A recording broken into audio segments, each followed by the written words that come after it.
Did your family have favorites? If so, were you the favorite or someone else? Christmas mornings in our house always carried this heavy air of tradition, as if everyone was expected to play their assigned role in some annual play, and this year was no different. The living room smelled of cinnamon rolls and pine needles, the fire was crackling, and my mom sat there with a smile that looked just a little too rehearsed, holding a tiny velvet box in her hand that seemed far too important for its size, while my sister leaned forward on the couch as if she already knew it was meant for her. I had trained myself over the years to not expect much, because the imbalance was always there, subtle when we were children and glaring once we became adults. So when Mom placed that velvet box into my sister's palm and said, "We bought her a house," I didn't even flinch on the outside. Inside, though, it felt like the air had been sucked out of the room. My sister gasped, her perfectly manicured fingers shaking as she pulled out a gleaming silver key on a chain, while my dad chuckled like he had just pulled off some masterstroke of fatherhood, and I sat frozen with my coffee mug halfway to my lips, wondering how I was supposed to play my role this time. The words that followed were worse than the gesture.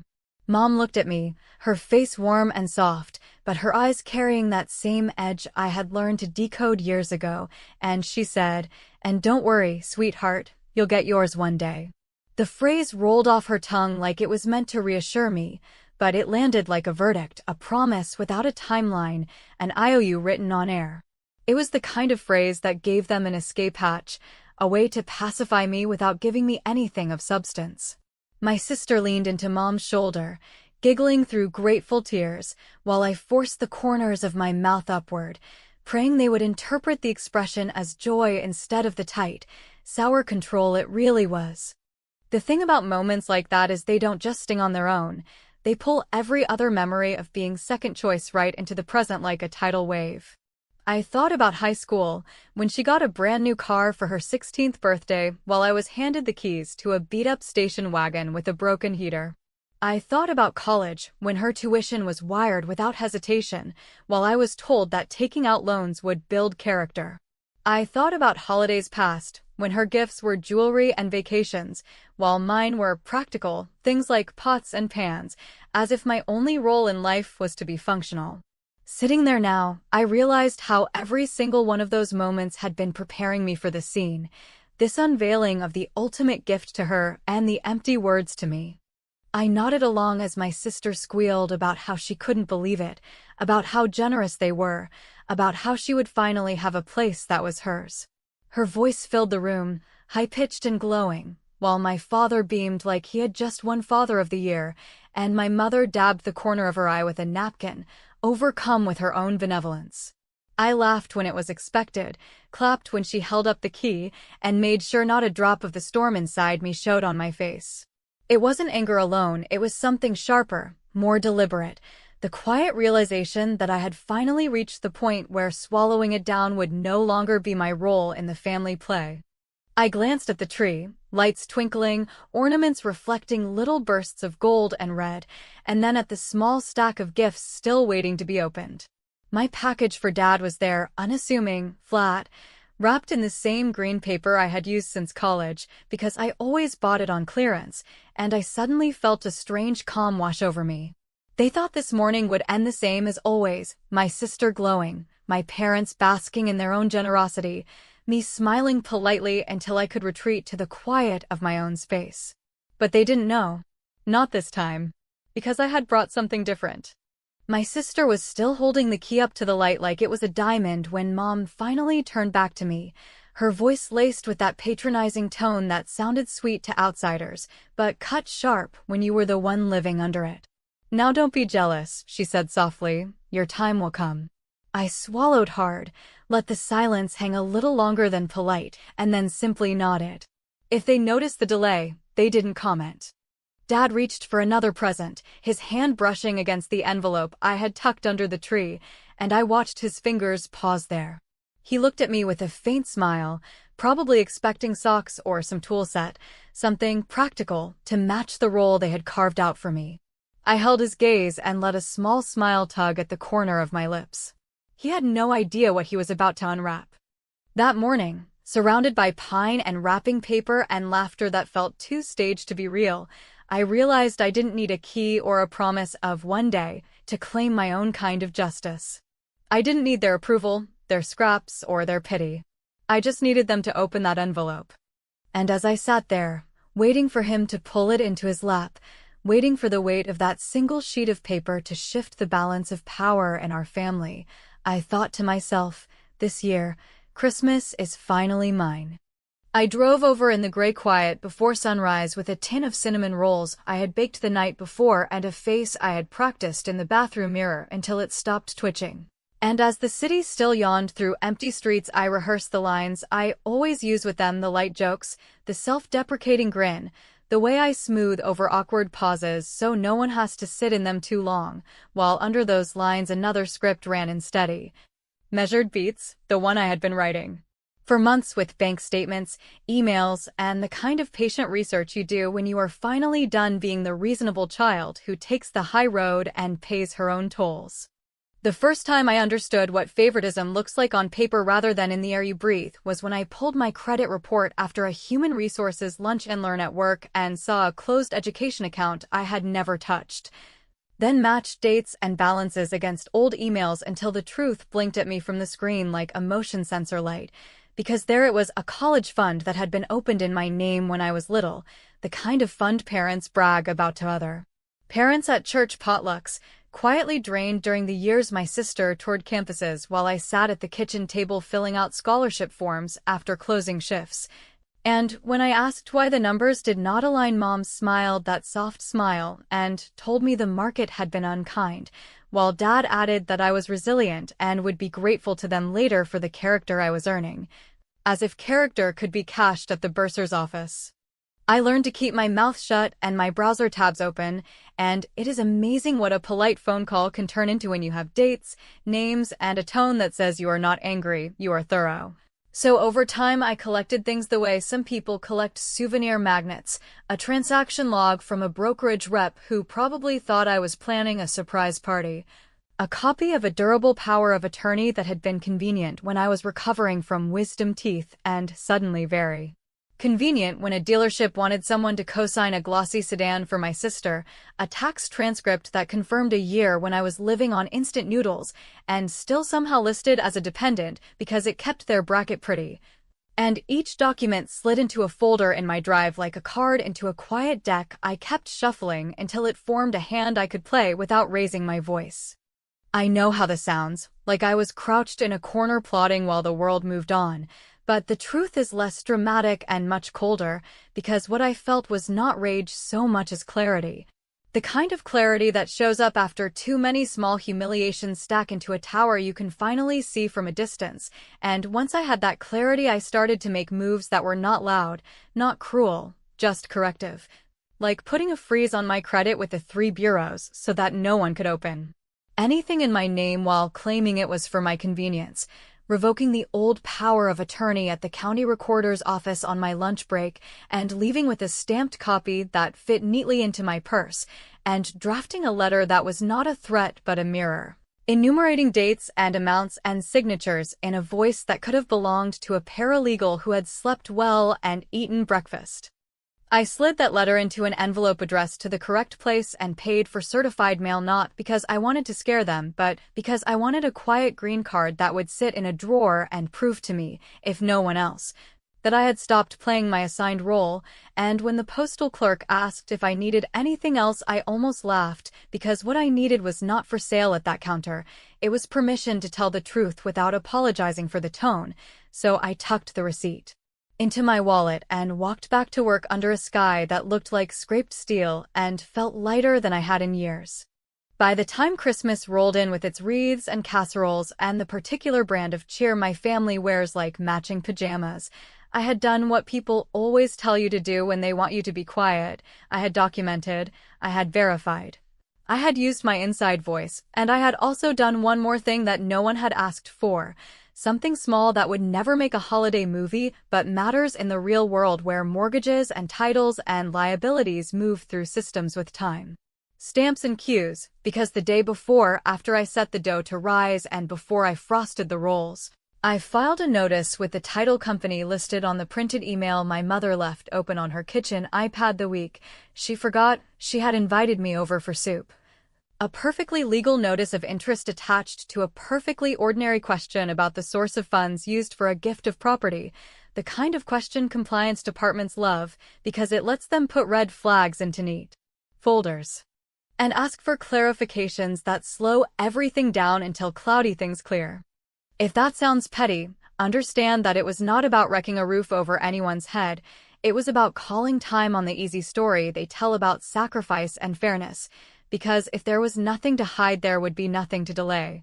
And if there was something to explain, then perhaps Christmas morning would not be the only time I was asked to perform gratitude without a script. And as I parked outside their house and watched my breath fog the windshield, I realized this was my small revenge for the week. A quiet paper wedge in a door that had always been closed to me, not to hurt them, but to make them knock before walking through. So when I carried in the rolls and hugged my mother and told my sister her sweater looked expensive in that way that sounds like a compliment even when it is a nudge,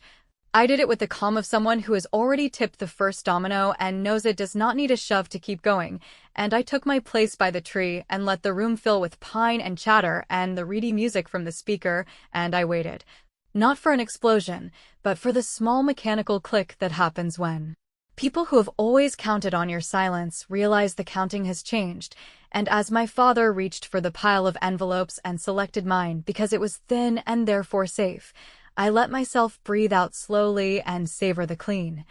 almost medicinal taste of a plan that did not need to be loud to be effective, a plan that had already started yesterday with a clock and a file stamp and a polite request for documentation that would land on a desk before the lights were fully stripped from their tree. The living room had that showroom glow that my mother loves to curate, with the throw blanket draped at an angle that suggests accident while confessing rehearsal, and the pine needles vacuumed into obedient rows, and the mugs of cocoa lined like soldiers on the coffee table. So I settled into the corner of the couch where the lamplight softens faces and told myself to let the scene breathe, because people reveal themselves best when they believe the world is applauding. And I watched my sister cradle the key against her chest like an infant as my father launched into the origin story of the house, a tidy narrative about sacrifice and foresight and how every good father wants his daughter secure, and I kept my eyes friendly while I made small, precise incisions with comments that looked like compliments from a distance and behaved like truth when you held them up to the light. I told my sister that the neighborhood she mentioned last week had excellent walkability scores and a homeowners association that tends to keep landscaping standards high, which is wonderful if you are not planning to repaint the front door or plant tomatoes without board approval. And my mother laughed and said rules are there to protect value, then asked how I knew about the association bylaws. And I smiled and said that when you bake at odd hours you end up reading public documents the way other people read self-help books, and my father gave me that warning glance he uses when he senses a current he cannot map, which is the glance that always reminds me of the summer he tried to teach me to parallel park by gripping the wheel from the passenger seat and insisting control is a kind of love. They drifted toward the kitchen for refills, and I followed with the cinnamon rolls balanced on a tray while the speaker on the counter cycled through holiday standards, and as my mother fussed with napkins I asked my sister, in the lightest tone I own, whether the closing timeline felt manageable given the end-of-year documentation crunch that title offices experience when everyone tries to push gifts through before the calendar resets, and she said she had no idea what I meant but assumed the paperwork was basically a formality, and my father, who hears subtext the way a dog hears frequencies, stepped closer and changed the subject to the glaze on the rolls, asking whether I had switched to brown butter because the taste felt deeper. And I complimented his palate and let the new topic live because sometimes the sharpest blade is patience. Back in the living room, I proposed a toast, not with champagne but with cocoa because my parents like traditions that suggest wholesomeness, and I said that whatever else this year had been, it had taught me the difference between expectation and entitlement. And I thanked them, very sincerely, for the years they claimed me as a dependent because it taught me more about budgets than any workshop at the library ever could, and the silence that followed had weight, the kind that makes ornaments seem louder when they tap against each other, and my sister blinked as if someone had turned down the dimmer but left the chandelier on, while my mother produced a chuckle that could have been mistaken for warmth if you had never seen her adjust a story at the dinner table to make it fit the guest list.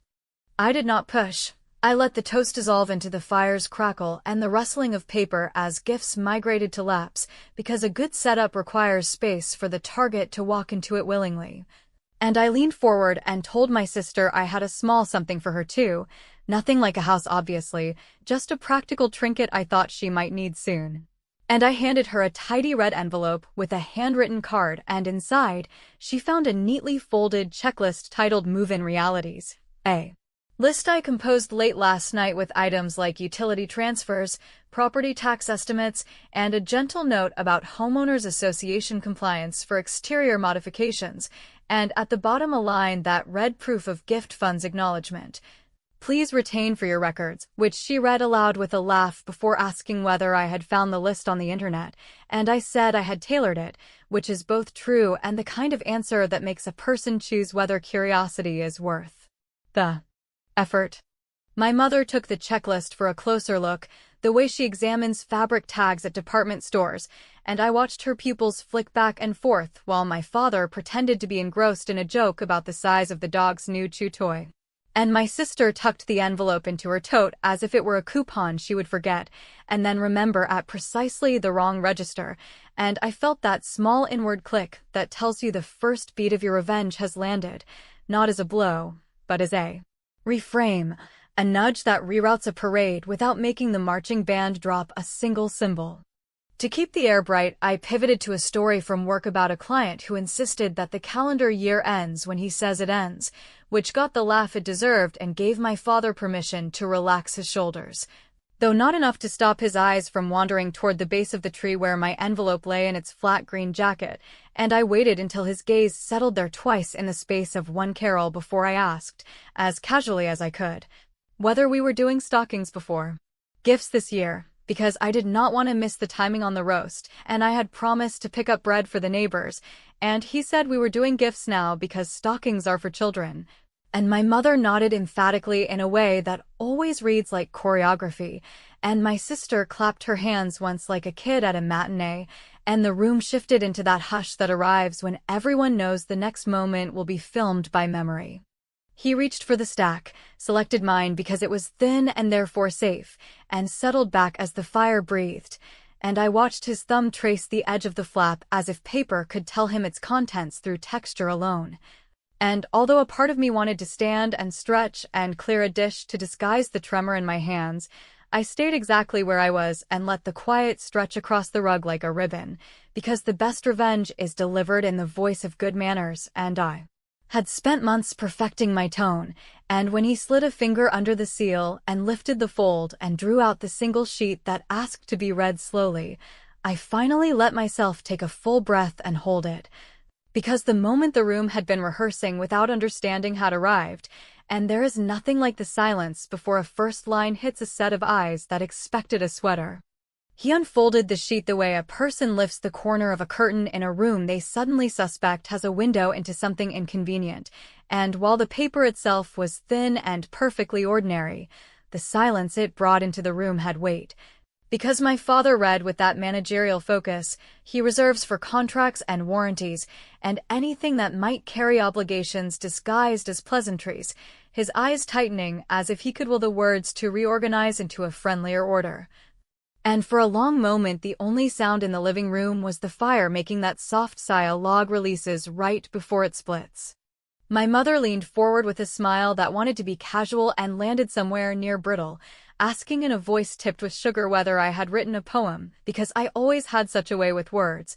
And I said that while poetry is a lovely weapon, it is rarely admissible, which earned a small snort from my sister, who had not yet registered that the spotlight had drifted away from her new key and onto the page in my father's hands.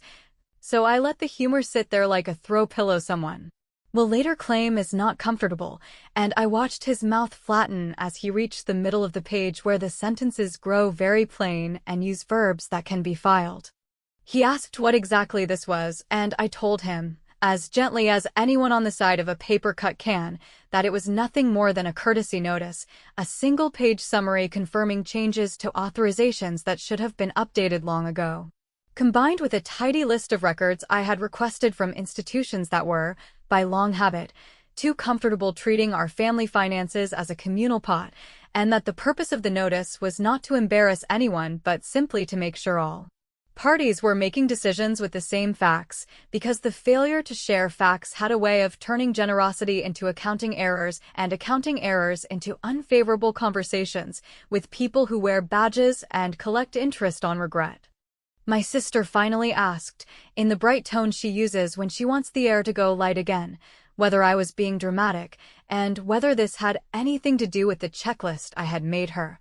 And I said that the checklist was a kindness and the paper was clarity, and that if the two happened to touch the same set of dates it was only because the calendar is a stubborn animal that refuses to be trained by anyone's feelings, and I saw,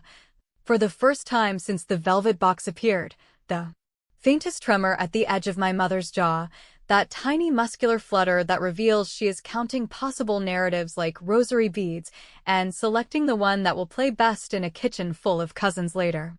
My father returned to the top of the page and read it again, slower now, and he asked whether I was accusing them of anything, and I said that accusation would be rude at a holiday breakfast, but documentation is simply good manners between adults,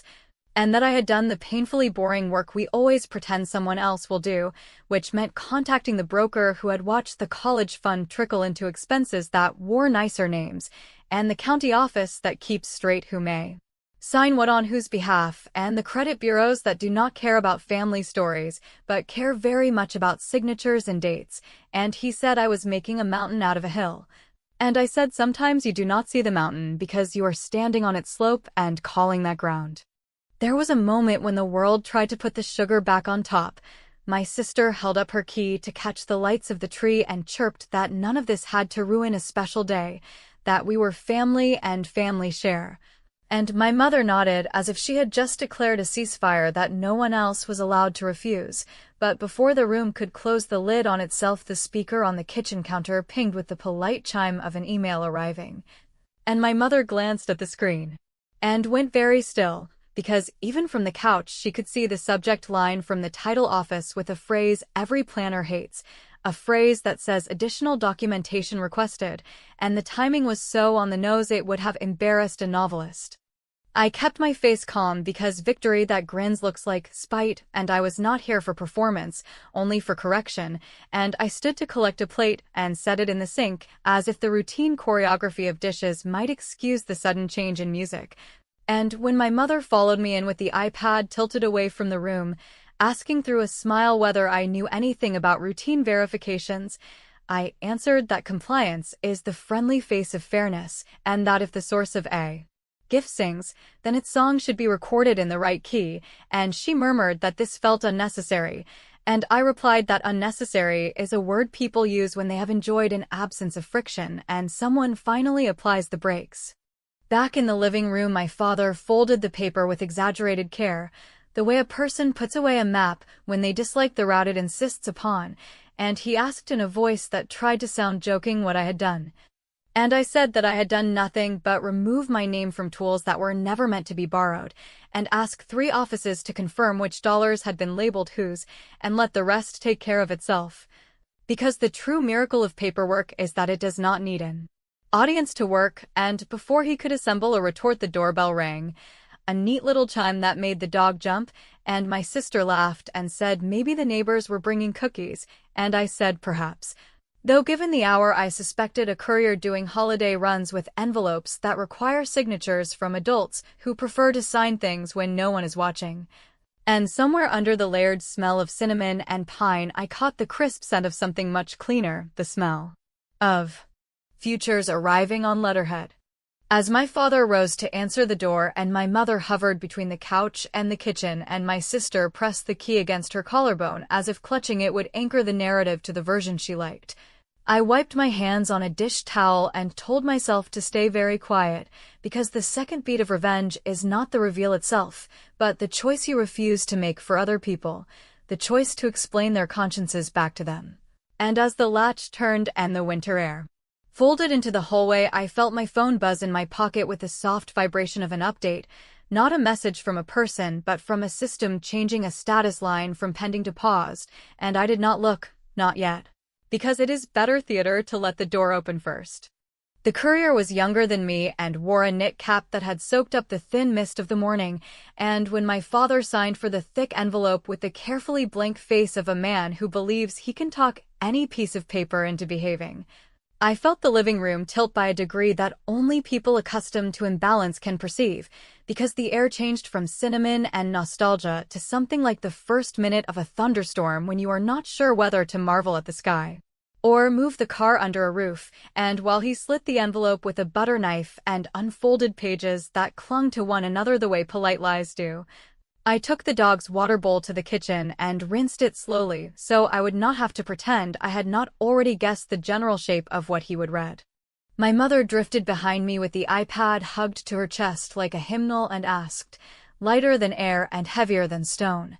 whether I would like to explain why the title company was requesting a signed acknowledgement of source of funds documentation along with a confirmation that no third-party authorizations bearing my name remained in circulation.